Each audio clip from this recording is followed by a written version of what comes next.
स्वागत है आप सभी का हिस्ट्री चैनल में। मैं रवि कुलरिया लेक्चर राजस्थान से। इस वीडियो में मैं आपको एकदम शॉर्ट में बताने की कोशिश करूंगा कि क्या नया ऐड किया गया है और क्या डिलीट कर दिया गया है, इंडियन हिस्ट्री में भी, वर्ल्ड हिस्ट्री में भी और राजस्थान में क्या ऐड किया गया है। वो सारी बातें बहुत ही शॉर्ट वीडियो में मैं आपको बता दूंगा, क्योंकि मैंने पहले से यहाँ निशान लगा लिए हैं।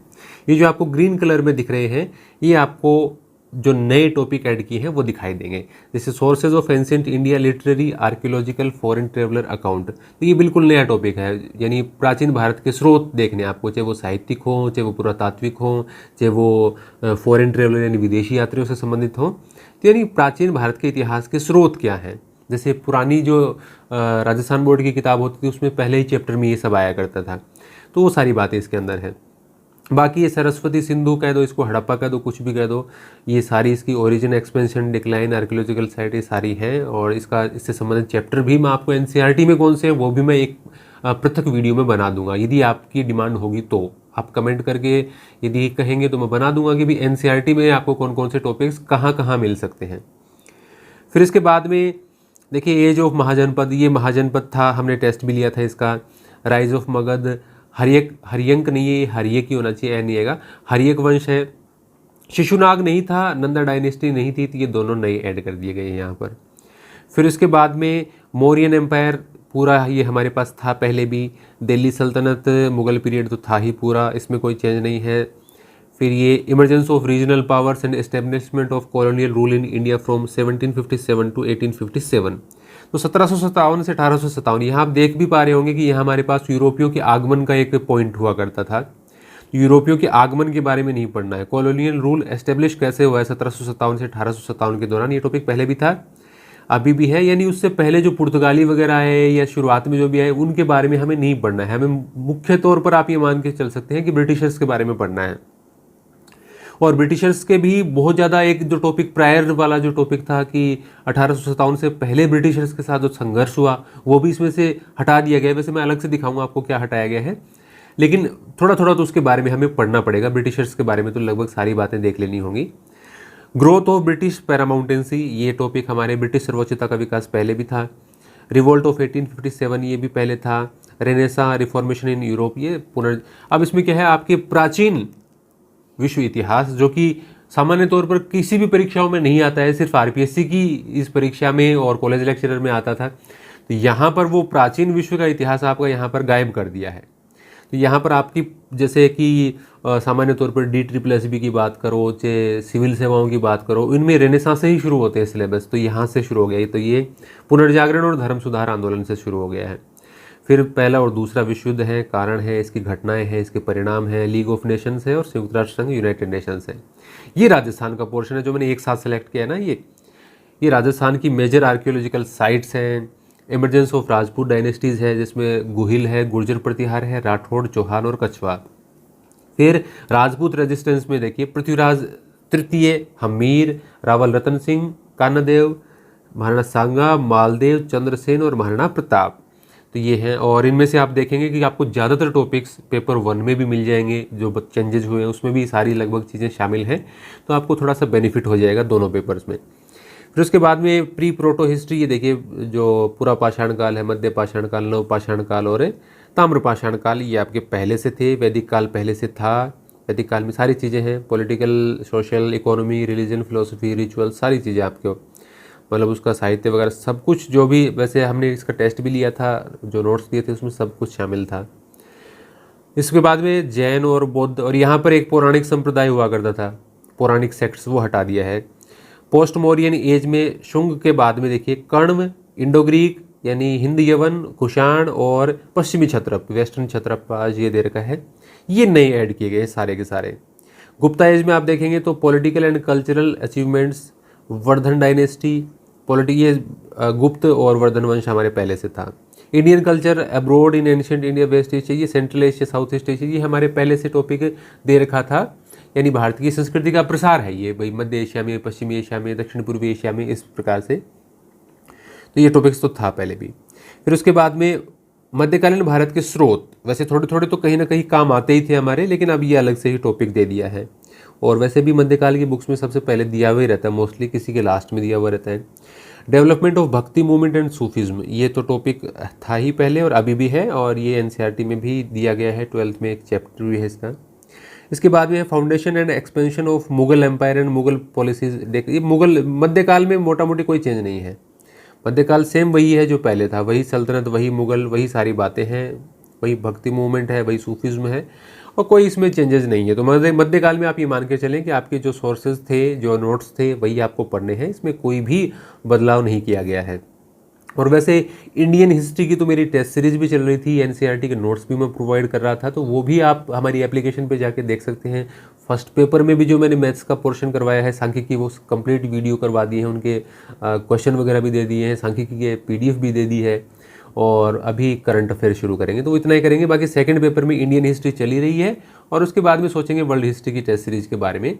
अभी राजस्थान नया ऐड कर दिया है, तो इसके बारे में विचार करेंगे कि क्या किया जा सकता है, क्योंकि राजस्थान तो मैं खुद नहीं पढ़ रहा हूँ कई सालों से।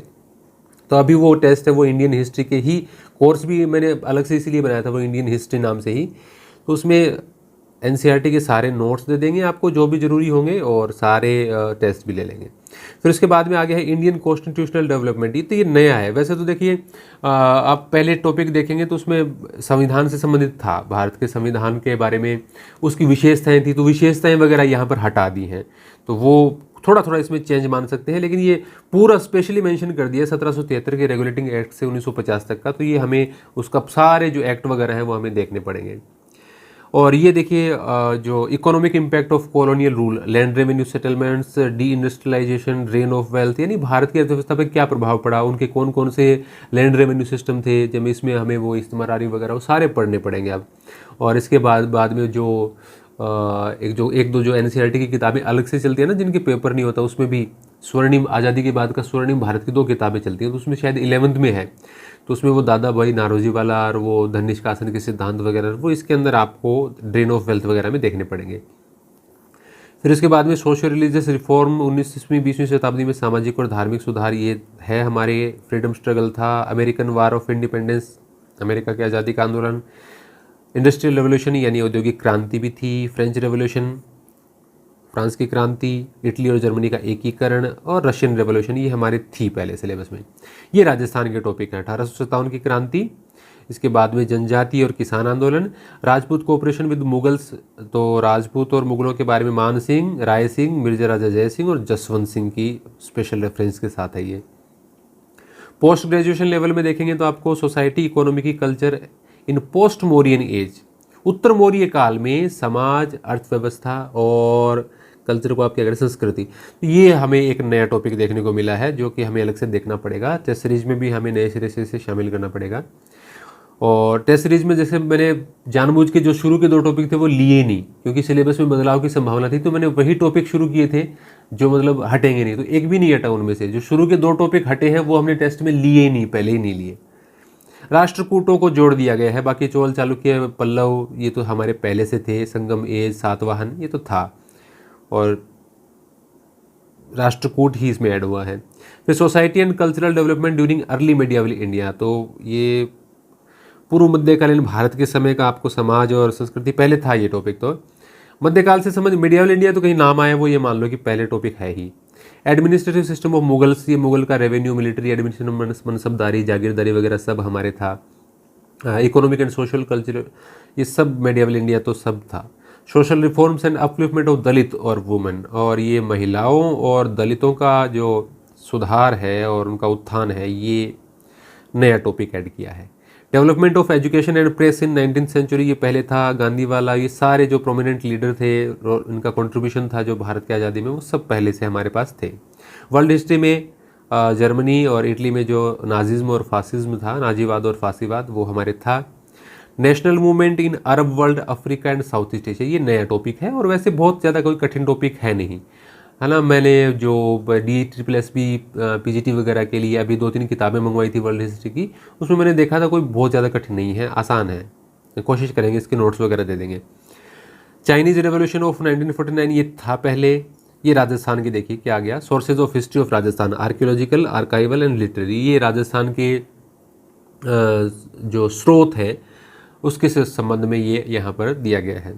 Awakening in Rajasthan, social changes and political awakening, ये जागरूकता से संबंधित ये जो बातें हैं ये बिल्कुल ये राजस्थान तो पूरा ही आप जानते हैं सामाजिक परिवर्तन, राजनीतिक जागृति, ये सारा नया ऐड है। ऊपर वाला राजस्थान का तो पहले कुछ होता ही नहीं था मोस्टली। इंटीग्रेशन ऑफ राजस्थान, ये जो सारे जो चरण हैं राजस्थान के एकीकरण के, art, architecture and paintings of Rajasthan, तो ये थोड़ा सा आपको आर्ट वाला पोर्शन यहाँ पर मिल जाता है।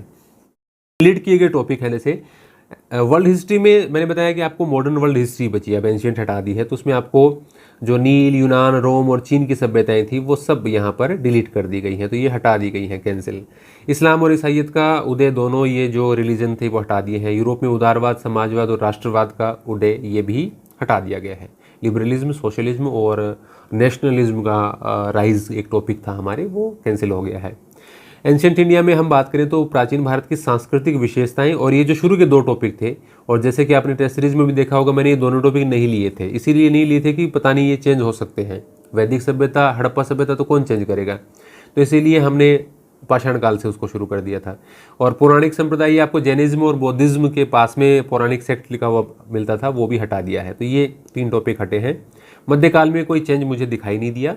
आधुनिक भारत की बात करें तो संविधान की विशेषताएं, विशेष तौर से सैलेंट फीचर्स लिखा हुआ रहता था उसके पास में, तो वो अब की बार नहीं है। मुस्लिम लीग, जिन्ना की भूमिका और भारत का विभाजन, ये टॉपिक हट गए हैं। सिखों और जाटों का उदय, आपने पिछले सिलेबस में देखा होगा कि राइज ऑफ सिख, जाट, मराठा, इस प्रकार का टॉपिक था, तो अब राइज ऑफ मराठा ही लिखा हुआ उसके अंदर। तो मराठों के बारे में नहीं, शिवाजी ही नहीं, सारे हमें पढ़ना पड़ेगा, लेकिन सिख और जाटों के बारे में नहीं पढ़ना है। ये जो टॉपिक था संविधान की विशेषताएं, ये making of Indian constitution and its salient features था, तो मेकिंग ऑफ इंडियन कॉन्स्टिट्यूशन तो अभी भी हमारे पास है, उसके सैलाइंट फीचर्स यानी उसकी विशेषताएं हैं वो नहीं है अभी। यूरोपियों का भारत आगमन, ये आपको देखने को नहीं मिलता, यानी कि आपको अंग्रेजों के बारे में ही पढ़ना है, और उनके बारे में भी आपको विशेष तौर से 1757 के बाद की ही, जैसे प्लासी के युद्ध से आप ये मान के चलिए कि वहाँ से हमें थोड़ा सा पढ़ना है। उसके पहले की जो रीजनल स्टेट्स हैं उसके साथ साथ कुछ तो इसके बारे में हमें जानना पड़ेगा, लेकिन बहुत ज़्यादा नहीं है, क्योंकि एक जो स्पेशल टॉपिक पहले दे रखा था 1857 से पहले अंग्रेजों के खिलाफ भारतीय संघर्ष, जो India's struggle against the British rule prior to 1857, वो वाला टॉपिक हटा दिया गया। तो आपको ये मान के चलिए कि ब्रिटिशर्स ही पढ़ने हैं आपको, खास तौर से 1757 की जो प्लासी का युद्ध है, फिर बक्सर के युद्ध के उसके बाद में, उससे पहले का जो रीजनल स्टेट के साथ थोड़ा बहुत इनका कॉन्फ्लिक्ट है वो तो हमें देखना पड़ेगा, लेकिन बहुत ज़्यादा इससे पहले अन्य जो कंपनीज़ हैं उनके साथ जो इनका कॉन्फ्लिक्ट वगैरह है वो कोई विशेष तौर से यहाँ पर नहीं दिया गया है। तो ये थोड़ा सा ठीक ठाक चेंज है यहाँ पर। तो ये काफ़ी सारी चीज़ें यहाँ पर हटके और राजस्थान का जोड़ा गया है, लेकिन मेरा ये मानना है कि जितनी चीज़ें हटाई गई हैं उससे ज़्यादा इसमें जोड़ दी गई हैं, तो हमें थोड़ा सा ये पेपर हल्का सा टफ लगेगा। लेकिन ये इसलिए किया गया है कि जो अदर स्टेट हैं उनके लिए मतलब राजस्थान का कल्चर ज़रूरी हो जाए और वो थोड़ा सा उनको जोर आए, इस प्रकार की कुछ रणनीति हो सकती है। आपको ये वीडियो कैसा लगा है आप कमेंट करके ज़रूर बताएं। मैं समय समय पर बताता रहूँगा कौन सी किताबें आपको पढ़नी है, वर्ल्ड हिस्ट्री में जो नया ऐड किया है वो कहाँ से तैयार करेंगे, मैं नोट्स कैसे प्रोवाइड करवा सकता हूँ, फर्स्ट पेपर के लिए आपको कौन सी किताबों के साथ जाना चाहिए, क्या आपकी करंट को लेकर रणनीति होनी चाहिए, इस प्रकार की बातें मैं आपको समय समय पर बताता रहूँगा। और इसके लिए आप हमारे चैनल को सब्सक्राइब जरूर कर लें। धन्यवाद।